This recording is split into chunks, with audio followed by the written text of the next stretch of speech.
posible ser realmente estratégica en comunicación interna? ¿Es posible que empiecen a mirarnos con ojos de expertos, asesores, donde podamos desplegar un plan, donde podamos dar recomendaciones, donde ser escuchadas en nuestro rol y no solamente armar piezas de comunicación o gestionar canales? De eso vamos a estar hablando en este episodio. Y les voy a contar algunos casos reales de cómo sí se puede hacer esa transición, esa evolución en nuestro rol. Llegaste a la rueda de auxilio para profesionales que aman estar en movimiento. Soy Susana Casal, comunicadora experta en comunicación organizacional y mentora de profesionales comprometidas y comprometidos con su evolución. En este espacio voy a compartirte reflexiones, aprendizajes y conocimiento para desafiar tu mirada, generarte preguntas e inspirarte a avanzar. Voy a mostrarte alternativas para llevar más lejos tu forma de hacer, pensar y verte como profesional. Desafiemos las barreras para tu expansión.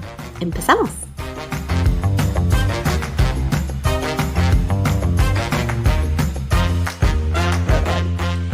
¿Por qué elijo hablar de esto?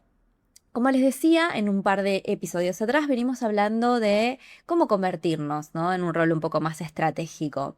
Y hablo de esto en esta época del año en particular, estamos empezando, ¿no?, abril, porque cuando nosotros tenemos la vorágine, cuando tenemos ya todos los platitos, digo yo, danzando, es muy difícil que podamos sostener ese rol estratégico. Es muy fácil caer en el automático de lo aprendido, en el automático del despachar, de responder rápido, en el automático de hacer más que pensar, entre comillas, en ese espacio donde dejemos la planificación de lado.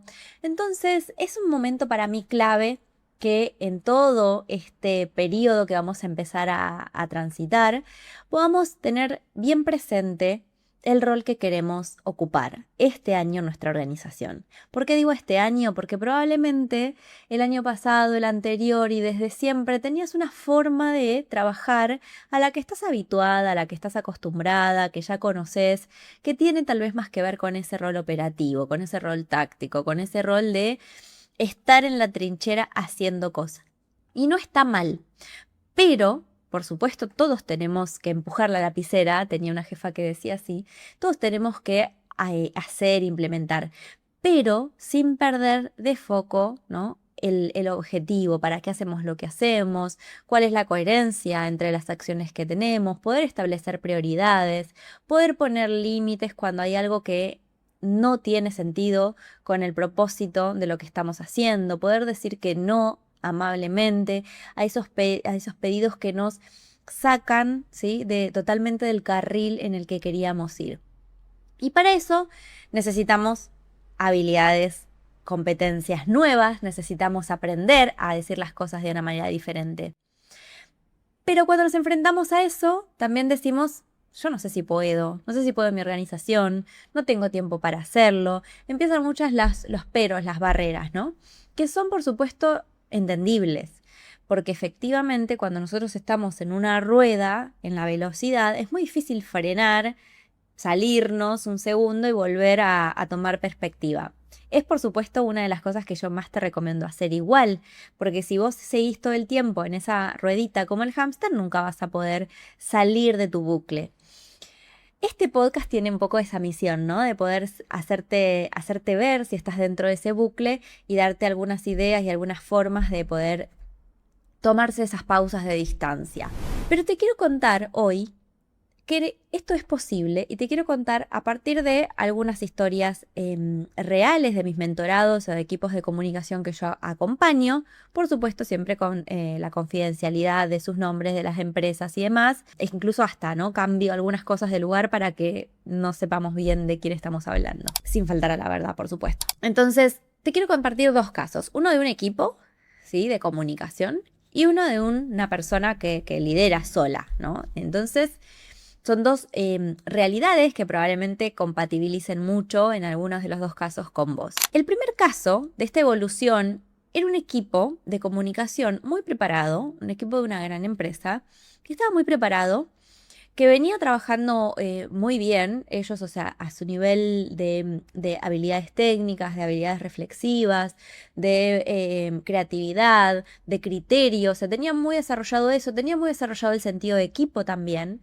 pero estaban con una piedra en el zapato y es que la frase que me decían es, la gente viene, o sea, las áreas vienen ya con algo pensado, establecido, cerrado y a 2 días de salir. No sé si te pasa. Nos pasa a todas, ¿no? Entonces, vienen ya con todo pensado, con todo armado, listo para salir y nosotros por ahí queremos hacerles sugerencias o queremos mostrarles otras alternativas y ya no tenemos tiempo, ya no tenemos lugar. Y esto nos pasa todo el tiempo. Entonces ya creemos que es algo más cotidiano. ¿Qué puede estar pasando acá, no? Es como que no confían en nosotros, no nos validan como profesionales y entonces empieza a generar esa red de suposiciones en las cuales nosotros nos sentimos que no nos tienen en cuenta, que nos incluyen a último momento, que ya vienen con todo listo, con lo cual nosotros no podemos agregar valor, que nos sentimos un pasamanos, nos sentimos simplemente esos encargados de hacerlo bonito, ¿no? De poder traducir esas ideas a algo diseñado y nada más. Entonces nos empieza a frustrar. Y esta era la situación de este equipo. Entonces, ¿en qué trabajamos con ellos? O sea, obviamente el objetivo era justamente convertirse en un equipo que sea considerado como estratégico, que sea sumado a las mesas con anticipación, que tenga la posibilidad de proponer desde cero, que tenga la posibilidad de poner ese límite, de decir, mira, buenísimo que lo hiciste, pero no hace falta que hagas más, ¿no? Nosotros te vamos a hacer una propuesta, pero para eso necesitaban que sucedieran muchas cosas juntas. ¿Qué hicimos con ellos? ¿En qué empezamos a trabajar? Empezamos a trabajar en sesiones de equipo, en sesiones de mentoring de equipo, para trabajar en justamente en varias aristas. Una de ellas eran los entregables, ¿no? Es cómo podemos hacer entregables de más valor, para que nosotros podamos mostrar que cuando tenemos tiempo, nosotros agregamos realmente un valor diferencial, algo que es bien diferente de lo que te puede dar la inteligencia artificial, porque nosotros somos un equipo de personas que estamos como mucho más entrenadas para esto, conociendo nuestra cultura, etc. Entonces trabajamos mucho en los entregables y después también trabajamos mucho en el posicionamiento de ellos. ¿Cómo doy respuesta? ¿Qué le digo a una persona cuando viene con esta situación? ¿Cómo le planteo sin romper los vínculos? ¿Cómo le planteo sin quedar mal que no vamos a hacer lo que ellos quieren hacer, ¿no? Entonces empezamos a ampliar ese repertorio, empezamos a ver cómo nosotros podemos responder y plantear las cosas, pero también trabajamos en una tercera dimensión en cómo ellos pudieran sentirse cada vez más cómodos en eso. Porque al principio, yo siempre le digo lo mismo, yo te puedo dar la herramienta, te puedo decir la frase que tenés que usar, pero si vos no estás cómoda o cómodo con eso, si vos sentís que no va con vos, si vos no te animás a plantearla porque tenés miedo, vergüenza, porque no te crees lo que estás diciendo, no la vas a poner en acción. Y a mí eso no me interesa, porque no es que vos tenés que copiar lo que diría Susana. Nada más lejos de la realidad. Es que vos empieces a decir, tengo argumentos para decir esto, me creo que estoy en lo cierto y lo planteo de una forma que sea auténtica conmigo. Todo eso lo trabajamos, obviamente no en una sesión, lo trabajamos en unos meses. ¿Qué pasó a lo largo de ese año? Nosotros al final del ciclo hicimos un cierre, hicimos un balance y le digo, bueno, ¿cómo están? ¿Cómo se ven? ¿No? Para todo esto habrá pasado un año, 9 meses más o menos, no creo que llegara un año. Y me dijeron, logramos lo que queríamos, logramos estar en las mesas, nos empezaron a invitar, nos empezamos a bajar los niveles de fricción con los clientes internos, no con todos, con algunos, y eso es sumamente clave también. A veces pensamos que ser estratégico es como la transformación cultural, ¿no? Se prende y se apaga. Un día estábamos así y al otro día estábamos transformados. No, por supuesto que no se trata de eso la vida. Tenemos evoluciones, microevoluciones que por ahí no vemos, que cuando tomamos distancia y miramos para atrás, vemos ahí sí cómo fue cambiando toda esa realidad. Entonces, al cerrar el ciclo con ellos, me dijeron, nos están sumando a las mesas chicas, nos están sumando proyectos súper importantes, nos están dando libertad para crear, nos están viniendo a buscar áreas que antes no nos venían a buscar. nos están empezando a dar más rienda suelta para nuestras creatividades. Estamos proponiendo incluso diferentes alternativas al mismo tiempo. Y eso es lo que habla, ¿no?, de este trabajo madurativo que hizo el equipo, que se volvió mucho más estratégico, mucho más cómodo en su rol y por supuesto están más contentos, están más armonizados, tienen un montón de trabajo igual, o sea, no es al contrario, ahora las nuevas limitaciones o las nuevas barreras son como empezar a poner freno, porque todo el mundo quiere que lo ayudes y le dé soporte. Y por supuesto tenemos capacidad limitada también. Pero acá te quiero mostrar ese caso concreto y real de cómo fuimos trabajando para entender dónde está el problema en ese equipo y poder evolucionarlo. Pero la transición se da. Y no se da desde un libro, y no se da haciendo un curso gratuito en LinkedIn o en una plataforma de cómo hacer comunicación o cómo ser más profesional. Tenemos que entender qué es lo que te está pasando a vos, pero poder se puede, y en menos de un año. Fíjate que no te digo que es de una semana, no es una sesión, no es que vos lo haces mágicamente. Y hay mucho de tu parte, o sea, de la parte, en este caso, del equipo, ¿no? Es de llevar esas ideas, de no quedarse en la queja, de no quedarse en el reclamo, sino decir, bueno, me animo a hacerlo, yo sé que me desafía, yo sé que me implica otras competencias, pero lo hago, y a partir de ahí se empieza a dar. Y por supuesto tenía un líder o un equipo, un referente de equipo que se encargaba de abrir esas puertas también y de poder posicionar al equipo y a la calidad de profesionales que tenía para empezar en distintos niveles, ¿no? Los analistas en su nivel y los líderes en su nivel, con sus pares, estableciendo esas redes de contactos para poder abrir esas puertas que necesitaba. El caso número 2 que te quiero contar es una persona que trabajaba sola como referente de rol. Y en este caso, no era específico de comunicación interna, era una persona más de liderazgo general, ¿sí? De un espacio, de una organización. Pero tenía un gran problema y que yo veo que ese gran problema lo traen todas las personas, ya sean de recursos humanos, ya sea de comunicación, ya sea nuevos líderes de área, que justamente estaban en ese momento de ganarse el puesto, ¿no? De transicionar, de pasar un rol más operativo, más ejecutivo, más de hacer, más de analista, pongamos, a tener un rol más de liderazgo, un rol de jefatura, un rol donde ya no estamos tanto en el hacer, sino que estamos más en el decidir, en el negociar, en el acordar. ¿Qué es lo que le pasaba a esta persona? Que justamente estaba hace un tiempo ya en ese rol, o sea, ya tenía el cargo, digamos, ya tenía el rol de liderazgo asumido, pero encontraba que una y otra vez se encontraba con barreras de sus propios decisores. Ustedes saben que por muy alto que lleguemos siempre tenemos un jefe, en definitiva, ¿no? Un accionista, alguien a quien darle respuesta.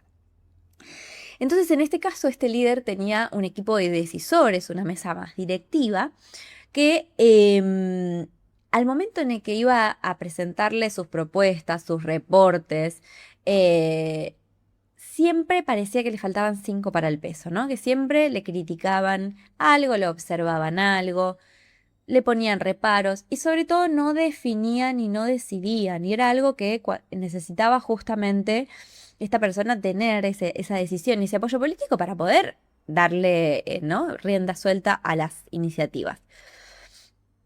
Todo el tiempo como que relativizaban los logros, no tenía ese aval de bien, estamos bárbaros, lo estamos haciendo bien, sino que más bien se matizaba, ¿no? Se ponía en duda. Y claramente esto estaba generando mucha incomodidad. No solamente incomodidad operativa, es decir, no estaba pudiendo tener los avales y los consensos para poder gestionar. Y también estaba sintiéndose como un poco minado o minada en su propia orgullo profesional, ¿no? Porque, bueno, ¿qué está pasando? Que no puedo tener el respaldo que quisiera, que necesito y qué pasa con mi valoración, ¿no? Profesional. Entonces, acá trabajamos mucho en poder entender el mapa, poder entender en qué contexto se estaba moviendo, poder ponerle nombre y apellido a esas personas que tal vez al principio uno ve como ellos, la organización, los líderes, ¿no? Y no estamos viendo específicamente si es un problema personalizado, si es un problema sectorizado o si realmente, bueno, esto es algo que una y otra vez aparece por distintas partes, porque eso nos da estrategias para abordarlos diferentes. Entonces trabajamos mucho en entender ese mapa, en entender el contexto en el que estaba trabajando y trabajamos mucho en sus propias respuestas y cómo estaba prestando, cómo estaba exponiendo, cómo estaba presentando, qué tipo de informes estaba llevando a la mesa que eran los que levantaban muchas objeciones. Y lo que yo terminé viendo, ¿no? Que terminamos viendo juntas, es que había mucho arrastre o mucha réplica de ese rol que veníamos aprendidos, ¿no? Ese rol de quien hacía las cosas, o sea, había mucho nivel de detalle, había muchas opciones, había mucho te traigo la información, pero decidan ustedes qué hacer. Había una forma de presentar las cosas muy típica de un rol más técnico, más ejecutor, ¿no? Entonces, yo ya hice esto, hice todo súper completo, súper detallado, ordenadísimo. Pero claro, cuando lo llevaba a una mesa de decisores, donde el tiempo es poquitito, donde lo que necesitan ellos es un nivel mucho más alto y concreto, nunca llegaba a terminar de exponer, las personas se aburrían y entonces querían como cortarle lo que estaba diciendo. Había tanto nivel de detalle que generaba más preguntas en vez de mostrarle algo mucho más compacto y condensado. Entonces empezamos a probar esas estrategias. Como les decía, siempre que uno tiene un mentoring, un proceso, el otro tiene que llevarlo a la acción, porque si no, no tiene sentido. Entonces hubo mucho de ese compromiso de decir, bueno, lo mostré distinto, ¿cómo lo muestro? Lo mostramos de esta manera, lo mostramos de otra, vemos qué pasa. Y así fue también acostumbrándose a leer a las personas y las respuestas que iba teniendo. Empezó a notar que cuando llevaba algo distinto, la reacción era distinta. Y con el tiempo, porque tampoco fue mágico y también lleva su espacio, con el tiempo fue logrando que las personas lo miraran diferente. Porque el gran problema que tenemos a veces para reposicionarnos también es que las personas se quedan con una foto de nosotros y a medida que va pasando el tiempo y por ahí nosotros evolucionamos, si la persona no actualiza su foto, nos sigue viendo de la misma manera que nos veíamos antes, aunque ya no seamos lo mismo. Entonces, hay veces que a algunas personas todavía les cuesta más, pero él ya tenía la mirada de a quién le está costando más verme distinto y a quienes ya se convirtieron en mis aliadas. Entonces, fuimos así evolucionando la forma de presentar, de liderar y por supuesto tuvo que dejar de hacer cosas que hacía antes en su otro rol, ¿no? Empezó a delegar más, empezó a poder tomar más decisiones y hacerse cargo de las decisiones que su rol ahora le exigía. Entonces lo mismo, ¿qué pasó un año después? Un año después, esta persona, por supuesto yo sigo en contacto con la mayoría de mis mentorados y personas con las que trabajamos porque se genera como un vínculo de mucho partner, ¿no? Mucho de colega y de mucha camaradería. Y un año después me escribe y me dice, quiero decirte que acabo de venir de un viaje internacional y que me rodeé con gente mucho más alta del nivel del que me venía rodeando y me felicitaron por mi trabajo y me dijeron que vengo haciendo las cosas perfecto y me dieron su respaldo para nuevas iniciativas y quieren copiar ideas que implementamos acá en otra geografía.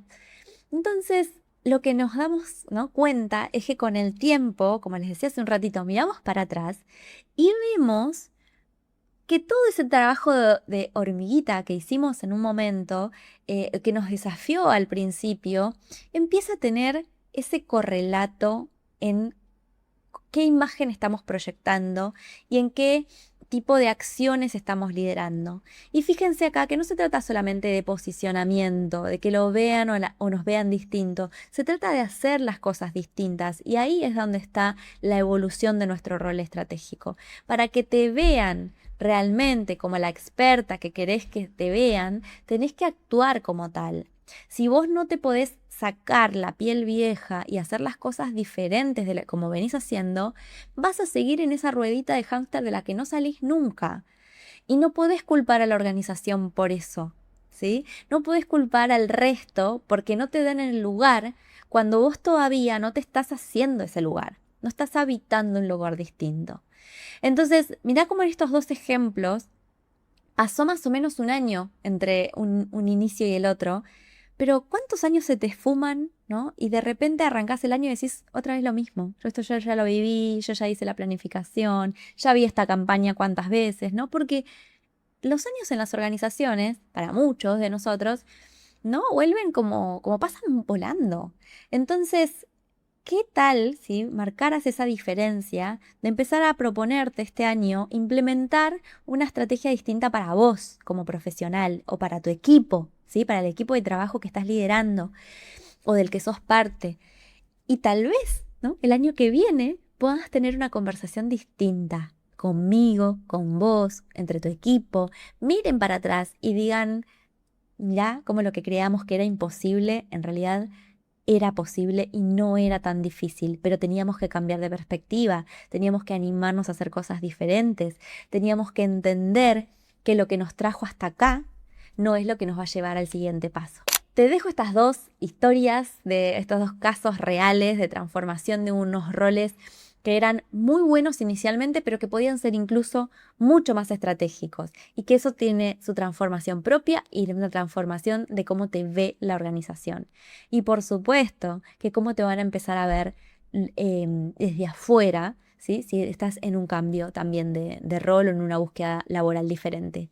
Así que, como siempre te digo, compartime tus impresiones, tus ideas, con qué te quedaste, incluso con preguntas. Yo suelo conversar mucho por redes, me encontrás en LinkedIn, me encontrás en WhatsApp, me encontrás en Instagram, porque parte de todo esto es abrir la conversación con vos y que me puedas contar si estás viviendo la misma realidad, si estás viviendo una realidad diferente, si no te sentís identificada con estas historias porque tenés una particularidad. A mí me interesa conocerlas porque es parte de conocer en qué están mis colegas, conocer cómo están viviendo el mundo hoy, y que tal vez mi mirada, ¿no?, está a veces sesgada por mis propias experiencias y por lo que yo escucho, y probablemente vos tengas algo súper poderoso que me pueda abrir también a mí a nuevas realidades.